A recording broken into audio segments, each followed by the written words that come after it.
American Donald Orsawadi and his wife Ruth moved to the Russian city of Oryol 14 years ago. My area is 250 miles south of Moscow, and they're very, very communist. They have a very Soviet mentality. The couple decided Oryol would be a good place to settle down, buy a small home, and start evangelizing. I'm there to give them the gospel of Jesus Christ, to tell them of the good news of salvation. To do that, these Baptist missionaries placed gospel tracts with their home address in every single mailbox of each apartment building in Oryol. There are 320,000 people in Oryol, so everybody has received a personal invitation from me with a plan of salvation. And people responded. After a small church began, some gave their lives to Christ and were baptized. So everybody knows we're there. We're operating openly. It's no secret what we're doing and why we're doing it. And we're the only Americans within 250 miles. So everybody in town knows that I am the American. But on Sunday morning, August 14th, 2016, their work came to a screeching halt. I had been expecting it for 3 weeks before that. And then when they walked in, I thought, okay, here goes. Let's pause here for a moment. 25 days before, on July 20th, Russian President Vladimir Putin signed new amendments to a law that governed religious life.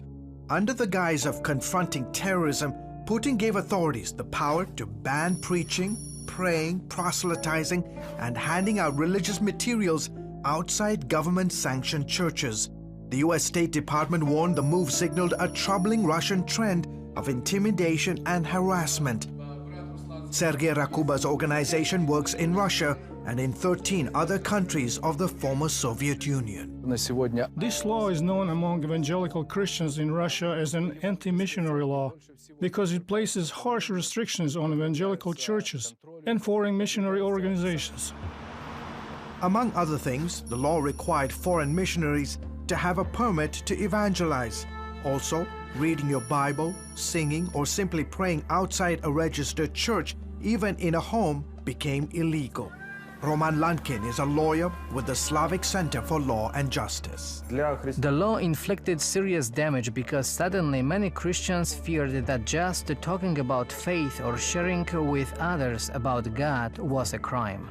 Andrea Desnetsky is a prominent Russian commentator. So basically the law tells us not to do anything that can be called a missionary activity, including saying, I believe in Jesus, for instance. Supporters say the law is necessary to confront terrorism, especially acts perpetrated by radical Muslims. But Rakuba insists there's a more sinister agenda. The Russian authorities are trying to restrict the Protestant and evangelical movements and stop them from spreading their influence and the message of the gospel. Back in Oryol, more than 3 weeks after the law's passage, Orsawadi was home preaching when Russian officers suddenly appeared. These 3 policemen walked right into our house where we meet and have our services. His wife snapped these pictures of the plainclothes officers. They didn't knock on the door, they didn't say anything, they just walked in. They waited for Orsawadi to finish his sermon, then started interrogating everyone. And asked them, what are you doing here? What does this guy do here? Hours later, he was taken to the police station. I was charged with illegal missionary activity. Orsawadi then became the first American convicted under the new law. Orsawadi, who lives around 200 miles south of Moscow, was fined $640 for holding religious services in his home, as well as putting up posters in the community advertising for those meetings. He appealed twice before a local court and lost. And he's not alone. Lankin, who represents Orsawadi, says almost 36 people, mostly Russians, have fallen prey to the law. Jehovah's Witnesses, Scientologists, and Mormons have also been targeted. And just last month, a Russian yoga instructor was arrested for illegal missionary activity.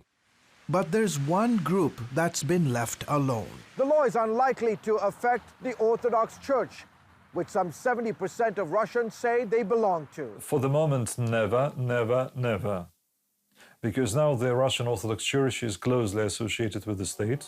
Desnetsky, who is Russian Orthodox, says there are growing numbers within his church that see all non-Orthodox Christians as cults or foreign spies, and he's not happy about it. For some, Protestants are, if not enemies, then potential danger. So they need, to their opinion, some containing. Actually, the word Orthodox in Russian, pravoslavny, means the proper way to glorify God, which implies that every other way is improper. The Russian Orthodox Church has a powerful ally in Vladimir Putin. The president has elevated the church's prominence and influence in recent years. In fact, in some corners of Russian society, the Orthodox Church is considered the national church. And this idea is being propagated by mass media, society, and unfortunately by the Orthodox Church and the government. So for Osawadi, this is a fight for all non-Orthodox faiths to have the right to practice their beliefs freely in Russia. If I don't have the right to sit in my own house with my friends and read the Bible and pray, then nobody has that right in this country, whether they're Russian citizens or foreign visitors. For now, the Osawadis have stopped holding church services in their home while they appeal his conviction before Russia's Supreme Court. George Thomas, CBN News, Moscow.